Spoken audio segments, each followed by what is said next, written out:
Think metaclasses and decorators are interchangeable. Here's why they're fundamentally different. A metaclass controls class creation at the lowest level. When Python passes a class statement, it calls the metaclass with 3 arguments: the class name, the base classes, and a namespace dictionary. The class object doesn't exist yet. This allows metaclasses to fundamentally alter how a class is built from scratch. A class decorator runs after the class is fully created. Python builds the class first, then passes the completed object to your decorator.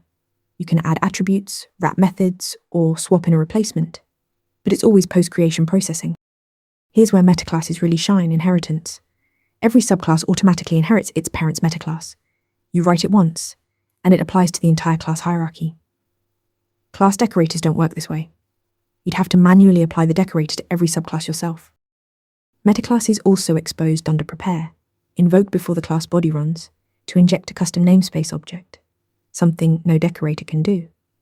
But honestly, for most use cases, a class decorator is simpler and sufficient.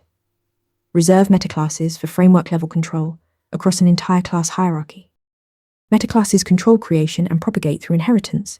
Decorators are simpler post-creation wrappers. Know the difference? Want to get better at answering questions like this? With Interview Mentor, you practice real interview questions out loud. You get personalized feedback and a grade on every answer, and you can track your improvement over time.